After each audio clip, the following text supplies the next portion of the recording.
हम लगातार चुनाव में भी उठा रहे थे कि साहब ये संविधान बदल देंगे, तो देखिए शुरुआत तो ऐसे ही होती है, बैकडोर से संविधान बदलना शुरू कर दिया है।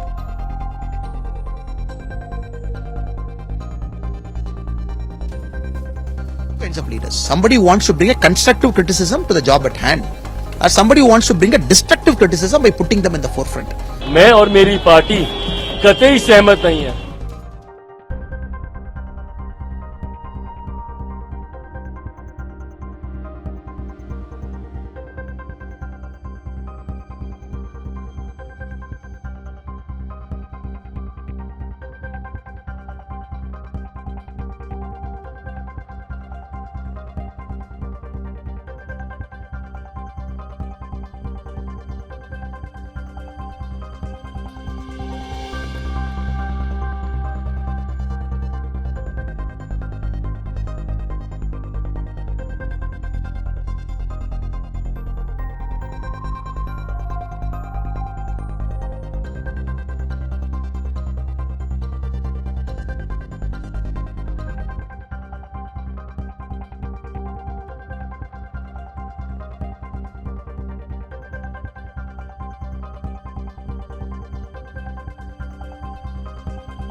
बड़ा स्पष्ट तौर पे पहले भी इस पर अपना विरोध दर्ज किया था कि जो संविधान सम्मत आरक्षण है सरकारी नौकरियों में, यूपीएससी आप देते हैं तो पूरा एक आरक्षण की एक सुविधाएं हैं एससी एसटी ओबीसी सबके लिए, तो वो सुविधाएं आप नकार के लैटरल एंट्री या डायरेक्ट एंट्री कर रहे हैं, पिछले दरवाजे से आप एक तरह से आरक्षण को ख़त्म कर रहे हैं और संविधान के साथ खिलवाड़ कर रहे हैं। तो जो राहुल गांधी लगातार कहते आए हैं कि 90 सचिवों में से सिर्फ 3 ओबीसी हैं या रिजर्व कैटेगरी के हैं, तो उनकी बात सही थी। और जो हम लगातार चुनाव में भी उठा रहे थे कि साहब ये संविधान बदल देंगे, तो देखिए शुरुआत तो ऐसे ही होती है, बैकडोर से संविधान बदलना शुरू कर दिया है।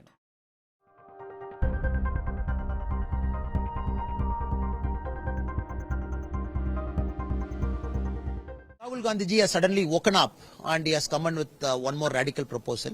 2005, Veerappa Moily ji in the second Administrative Reforms Commission, 10th volume, 325th page, talks about lateral recruitment, which they never had the courage to do it.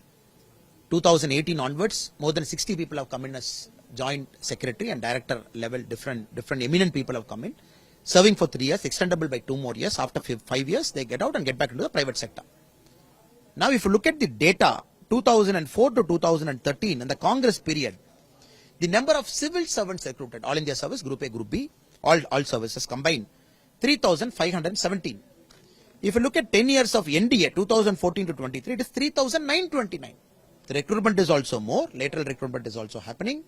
EWS quota bought in, along with OBC, SC and ST, quota system maintained, and every single thing is happening. He has got a problem. Now, it's very, very unfortunate when you look at all the models of democratic governance across the world. Somebody did not take civil service, for example, you are somebody, very eminent as a journalist. You want to serve information broadcasting ministry as a joint director or as someone else. The government is giving you a chance at the age of 30, 35, 40, provided you have put 15 years of service in a professional field. Then you have every right to come and serve the government of India. So Rahul Gandhi wants to stop all this and say that, oh, you missed a government service selection because age is a problem. You missed that age, after that you can't take an exam. At 45 you want to serve, is giving an opportunity to them a sin. If Rahul Gandhi ji thinks it's a sin, I sadly mistaken. Now he can call himself a perpetual youth leader, but he cannot take civil service exam. Can Rahul Gandhi ji take a civil service exam at 21? He cannot take. because he has crossed his age limit. Now, for a common man, if he thinks he still wants to serve the government of India, it's a beautiful opportunity, which is a working model, successfully happening, beautiful integration happening at that level. At the same time, the entry level of civil service is happening, no problem there. 150 IPS, 180 IAS, 5560 Indian Foreign Service, IRS, Customs, Central Excise, multiple services in railways, defense, DANIPS. When it is beautifully happening in the system, what is his problem? He has got a problem with Agnipath. Now he has got a problem with civil service. Now there are two kinds of leaders. Somebody who wants to bring a constructive criticism to the job at hand, or somebody who wants to bring a destructive criticism by putting them in the forefront.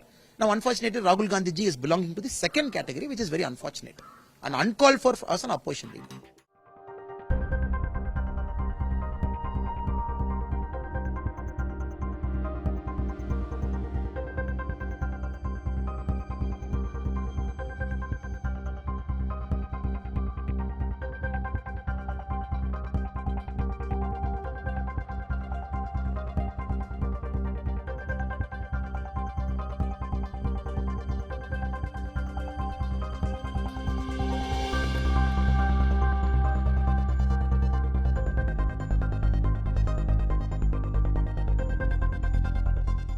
लेकिन मैं इस दो बात को एकदम स्पष्ट कर दूं, अगर किसी भी एक विषय को उदाहरण के तौर पर दिखाकर अगर सरकार की नीयत पे सवाल उठाया जाएगा, तो आज की तारीख में सरकार का अंग होने के नाते मैं इस बात को स्पष्ट कर दूं, हेड ऑफ द गवर्नमेंट मेरे प्रधानमंत्री हैं और प्रधानमंत्री जी की सोच कतई आरक्षण विरोधी नहीं हो सकती।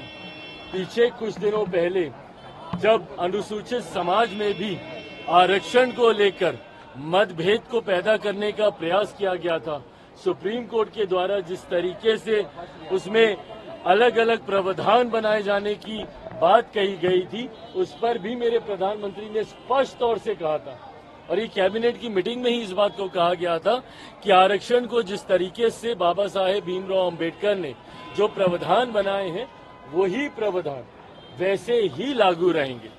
आज जिसका आप जिक्र कर रहे हैं, दूसरी बात ये, पहली बात तो सरकार की सोच पूरी तरीके से आरक्षण के समर्थन में है, प्रधानमंत्री जी की सोच आरक्षण के समर्थन में है। दूसरी बात, मैं और मेरी पार्टी कतई सहमत नहीं है।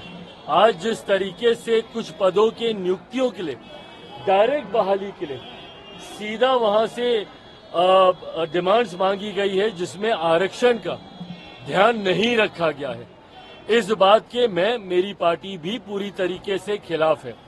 सरकार का अंग होने के नाते सरकार के उचित प्लेटफॉर्म पे इस कंसर्न को मेरी पार्टी की तरफ से हम लोगों ने भी दर्ज कराया है।